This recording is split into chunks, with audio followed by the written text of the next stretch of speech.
నమస్కారం. ఈరోజు సాక్షాత్తు యాదాద్రి లక్ష్మీ నరసింహస్వామి వారి పాదాల చెంత వారి గుడిలోనే ఈ నయా దేశ్ముఖ్ తెలంగాణ ముఖ్యమంత్రిగా ఉన్నటువంటి రేవంత్ రెడ్డి గారు దళితులను ఘోరంగా అవమానించడం, అదేవిధంగా బలహీన వర్గాలను ఘోరంగా అవమానించడం, వాళ్ళ కాళ్ళ పక్కన డిప్యూటీ సీఎంగా ఉన్నటువంటి బట్టి విక్రమార్క గారిని, అదేవిధంగా దేవాదాయ శాఖ మంత్రిగా ఉన్నటువంటి కొండా సురేఖ గారిని వాళ్ళ కాళ్ళ కింద వాళ్ళ కాళ్ళ పక్కన కూర్చోబెట్టుకోవడం నిజంగా చాలా బాధాకరం.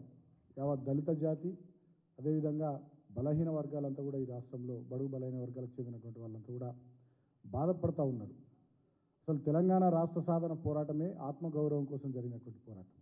ఇవాళ మా వర్గాల ఆత్మగౌరవాన్ని కించపరిచేటట్టుగా రేవంత్ రెడ్డి గారు వ్యవహరించినటువంటి తీరు చాలా దుర్మార్గం. మీరు ఇక్కడ చూసినట్టయితే ఈ ఫోటోలో రేవంత్ రెడ్డి గారి దంపతులు, ముఖ్యమంత్రి గారి దంపతులు, ఉత్తమ్ కుమార్ రెడ్డి గారు, కోమటిరెడ్డి వెంకటరెడ్డి గారు వీళ్ళేమో పైన కూర్చున్నారు.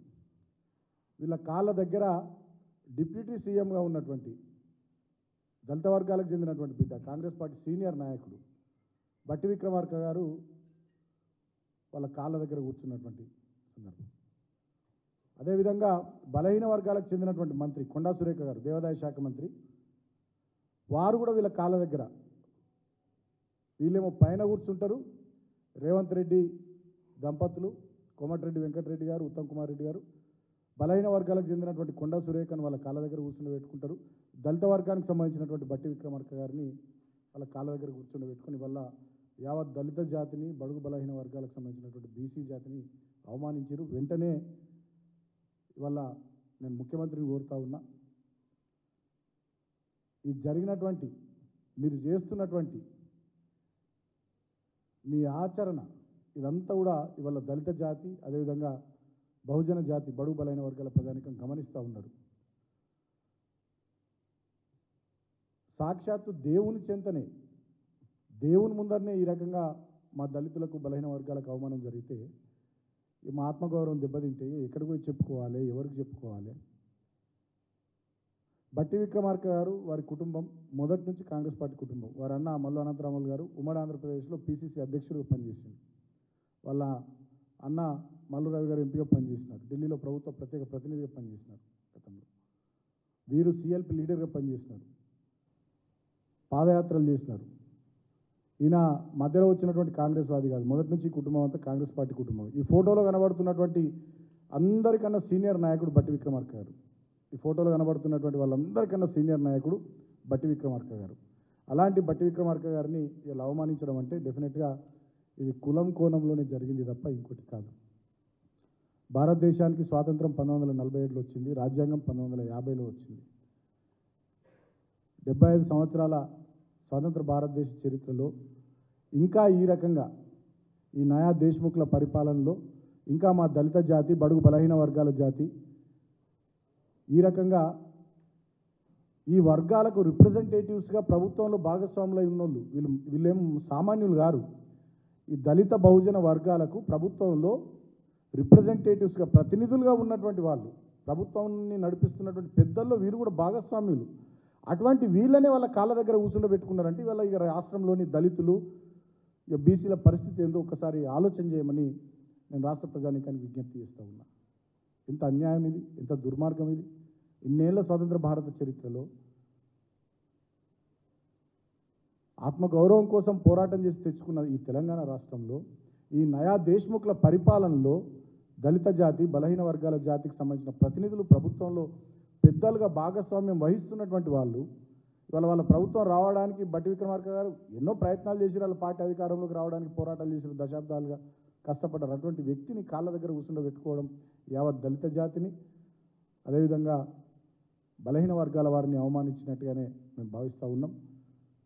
ఖచ్చితంగా దీనికి తగిన రీతిలో దళిత సంఘాలు, బీసీ సంఘాలు అందరూ కూడా స్పందించాలి. ప్రజాస్వామ్యంలో ఉన్నటువంటి మౌలికమైనటువంటి సూత్రాల్ని అర్థం చేసుకున్నటువంటి ప్రతి ఒక్క మేధావి ఖచ్చితంగా దీని మీద స్పందించాలని చెప్పి సందర్భంగా నేను కోరుతా ఉన్నా. ఇంతకన్నా దుర్మార్గం ఇంకోటి ఉండదు.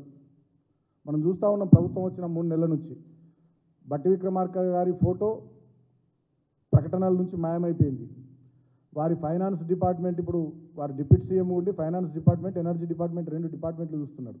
వారు ఉండరు, సీఎం రివ్యూ చేస్తారు, వారికి సంబంధం ఉండదు. ఫైనాన్స్ మినిస్టర్గా ఆయన రూపాయి రిలీజ్ చేయాలన్నా పాపం ఇలా ఆయనకు అధికారం లేకుండా కత్తెర పెట్టేసారు ఎక్కడికక్కడ. చివరికి ఇవాళ దేవుని దగ్గర కూడా ఆయనను వీళ్ళ కాళ్ళ దగ్గర కూర్చుండబెట్టే పరిస్థితి వచ్చింది. అంటే ఏ రకంగా హ్యూమిలేట్ చేస్తూ ఉన్నారు, ఏ రకంగా అవమానపరుస్తూ ఉన్నారు, ఏ రకంగా అన్యాయం చేస్తూ ఉన్నారు, ఏ రకంగా ఆత్మగౌరవాన్ని దెబ్బతీస్తూ ఉన్నారు. అంటే ఇది కక్షతోని ఉద్దేశపూర్వకంగా ఈ రేవంత్ రెడ్డి అనేటటువంటి ముఖ్యమంత్రి చేసిన కార్యంగా నేను భావిస్తూ ఉన్నా. ఇదేదో అనుకోకుండా జరిగింది కాదు. మళ్ళీ మా ప్రెస్ మీట్ అయిపోగానే కాంగ్రెస్ పార్టీకి సంబంధించిన వాళ్ళు లేకపోతే వీళ్ళు వాళ్ళు ఎవరో ప్రెస్ మీట్ పెట్టి ఏదో ఇట్లా అట్లా మళ్ళీ మీరు సంజాయిషి చెప్పుకోవడము, మా మీద ఎదురుదాడి చేయడము, ఇది చేయకండి. ఇక ఇది చూసింది ఇప్పుడు ప్రపంచమంతా, ఇది చూసింది ప్రపంచమంతా, ఈ వీడియోని చూసింది, ఈ ఫోటోని చూసింది, అన్నిటినీ సమాజం అంతా గమనిస్తూ ఉంది. మళ్ళీ మీరేదో దీన్ని కప్పిపుచ్చే ప్రయత్నాలు, మసిపూసి మారేడుకాయ చేసే ప్రయత్నాలు, మా మీద ఎదురుదాడి చేసే ప్రయత్నాలు చేయకండి. మీ కాళ్ళ దగ్గర మా దళిత బిడ్డను కూర్చుండబెట్టుకున్నారు, మీ కాళ్ళ దగ్గర మా బలైన వర్గాల బిడ్డను కూర్చుండబెట్టుకున్నారు. వాళ్ళు ఎవరో సామాన్యులు గారు, మళ్ళా మంత్రులు, ప్రభుత్వంలో భాగస్వాములు ఉన్నటువంటి వాళ్ళు, మాకు ప్రతినిధులుగా ప్రభుత్వంలో ఉన్నటువంటి వాళ్ళు. మీకన్నా ముందు నుంచి ఆ కుటుంబం దశాబ్దాలుగా కాంగ్రెస్ పార్టీలో పనిచేస్తున్నటువంటి కుటుంబం, చాలా సీనియర్లు పార్టీలో. అటువంటి వ్యక్తికి ఇంత ఘోరమైనటువంటి అవమానం అంటే ఈ రాష్ట్రంలో ఏం జరుగుతూ ఉందో, పరిపాలన ఎట్లా కొనసాగుతూ ఉందో ఒకసారి రాష్ట్ర ప్రజల్ని కూడా ఆలోచించమని నేను విజ్ఞప్తి చేస్తూ ఉన్నా. బేషరతుగా ముఖ్యమంత్రి వెంటనే తక్షణమే ఈ జరిగిన సంఘటనకు బాధ్యత వహించి బేషరతుగా ఈ నయా దేశ్ముఖ్ రేవంత్ రెడ్డి తక్షణమే దళిత జాతికి, బహుజన జాతికి క్షమాపణ చెప్పాలని నేను డిమాండ్ చేస్తూ ఉన్నా. దళిత సంఘాలు, బీసీ సంఘాలు, మేధావులు అందరూ కూడా దీన్ని స్పందించాలని కూడా నేను కోరుతా ఉన్నా. మా మీద ఇంతెత్తు అంతెత్తు లేచే ఇక దొరల పాలనని మొన్నటిదాకా విమర్శించిన వాళ్ళు ఈ నయా దేశ్ముఖ్ పాలనలో వాళ్ళ కాళ్ళ దగ్గర దళితులను, బీసీలను కూర్చుండబెట్టి మంత్రులను, సాక్షాత్తుగా ఉప ముఖ్యమంత్రులను, మంత్రులను వాళ్ళ కాళ్ళ దగ్గర కూర్చుండబెట్టుకుంటున్నటువంటి ఈ నయా దేశ్ముఖ్ పరిపాలన నిర్వాకాన్ని ఎండగట్టాలని చెప్పి మేధావులందరికీ కూడా నేను విజ్ఞప్తి చేస్తూ ఉన్నా. ఎన్నడూ ఇట్లా లేదు, ఇది ఒక కొత్త సాంప్రదాయం. అంటే 75 ఏళ్ల స్వాతంత్ర భారత చరిత్రలో ఎన్ని పోరాటాలు జరిగినా, ఎన్ని పెను మార్పులు చోటు చేసుకున్నా, ఇక ఈ నయా దేశ్ముఖ్ల రక్తంలో అది ఉంది కాబట్టి మీరు గట్లనే ఉండాలి. ఇక మీరు దళితులు అంటే గింతే, మీరు బీసీలు అంటే గింతే. ఆయన అన్నాడు కదా రేవంత్ రెడ్డి గతంలో ఒక కుల సంఘం మీటింగ్లో పాల్గొని, మేమే పరిపాలన చేయాలి, మేము పాలించేటోళ్ళమని మాట్లాడిండు రేవంత్ రెడ్డి గతంలో. మీరంతా ఎస్సీలు, బీసీలు పాలించబడేటోళ్ళు, పాలించేటోళ్ళం మేము దేశ్ముఖ్లము అని చెప్పి గతంలో మాట్లాడింది రేవంత్ రెడ్డి. ఇవాళ ఆచరణలు చూపిస్తూ ఉన్నాడు. మీదికి చూడనేమో ప్రభుత్వంలో భాగస్వామ్యాన్ని కల్పించినట్టు, డిప్యూటీ సీఎం ఇచ్చినట్టు, మంత్రులు ఇచ్చినట్టు, పెద్దపీట వేసినట్టు మీదికి చూడ. ఆచరణ కాడికి వచ్చేసరికి వాళ్ళ కాళ్ళ దగ్గర కూర్చుండబెట్టుకోవడం. అంటే ఆయన ఏదైతే గతంలో మాట్లాడిండో దాన్ని అంతా వాళ్ళ ఆచరణలు చూపిస్తూ ఉన్నాడు. ఆయన నైజం నేను గతంలోనే చెప్పిన, విష్ణూరు రామచంద్రారెడ్డి, ఎర్రపాడు ప్రతాప్ రెడ్డి, ఆ దేశ్ముఖ్ల కోవలోనే ఈ నయా దేశ్ముఖ్ రేవంత్ రెడ్డి ఆలోచన, ఆచరణ, ఆయన నైజం, ఆయన పద్ధతి, ఆయన వ్యక్తిత్వం, ఆయన వ్యవహార శైలి అన్నీ అలాగే ఉన్నాయి.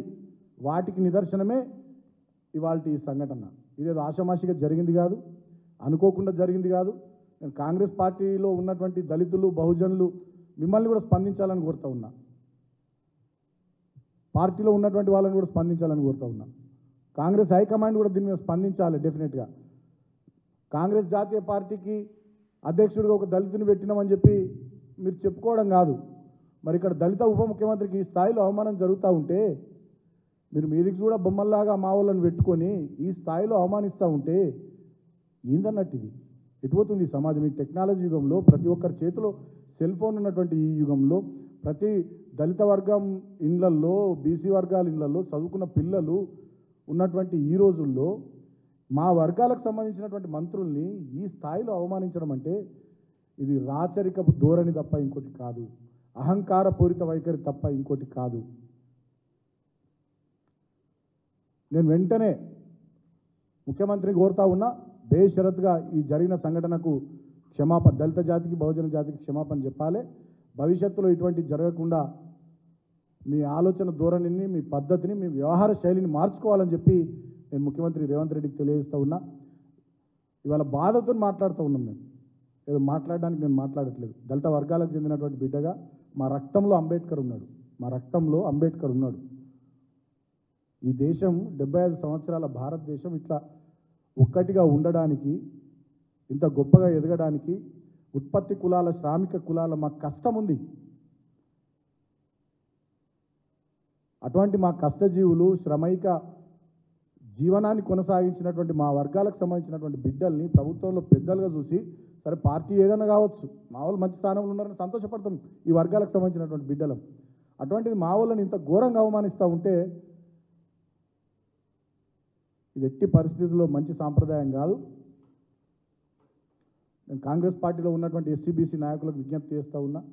అదేవిధంగా ప్రోగ్రెసివ్ థింకర్స్ కాంగ్రెస్ పార్టీలో ఉండేటోళ్ళు కానీ, బయట సమాజంలో ఉండేటటువంటి వాళ్ళు కానీ అందరినీ కూడా నేను వేడుకుంటున్నా, విజ్ఞప్తి చేస్తూ ఉన్నా.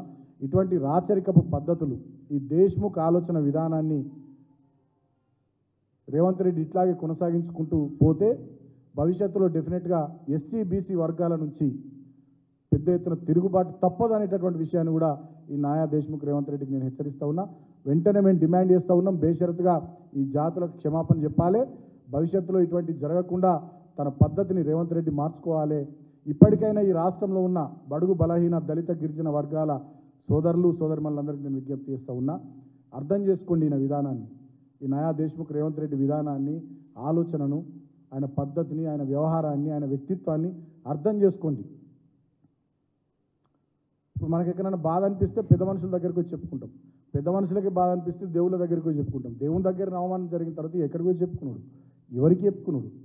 సాక్షాత్తు లక్ష్మీనరసింహస్వామి చెంతనే మా ఎస్సీ-బీసీ వర్గాలకు అవమానం జరిగి వాళ్ళు కాళ్ళ కింద మా మంత్రుల్ని కూర్చుండబెట్టుకుంటే, వాళ్ళ కాళ్ళ పక్కన మా మంత్రుల్ని కూర్చుండబెట్టుకుంటే ఈ ప్రభుత్వంలో మా వర్గాలకు న్యాయం జరుగుద్దా?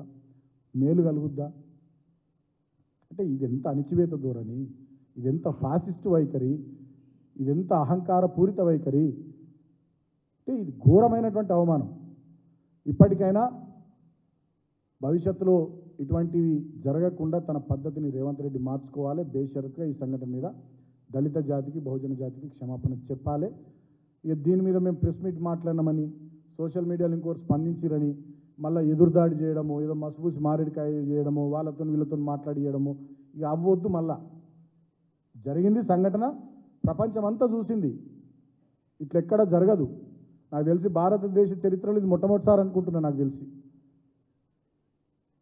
భారతదేశ చరిత్రలో ఇది మొట్టమొదటిసారి అనుకుంటున్నా. నాకు తెలిసి ఒక ఉప ముఖ్యమంత్రి, ఆయన మంత్రివర్గంలోని 2 మంత్రులు, ఒకే సామాజిక వర్గానికి సంబంధించినటువంటి వాళ్ళు, ఒక దళిత బిడ్డను, ఒక బహుజన బిడ్డను వాళ్ళ కాళ్ళ పక్క కూర్చుండబెట్టుకోవడం, వాళ్ళ కాళ్ళ కింద కూర్చుండబెట్టుకోవడం, వీళ్ళు పైన కూర్చోవడం, ఇది బహుశా దేశ చరిత్రలో మొట్టమొదటిసారి అనుకుంటున్నా.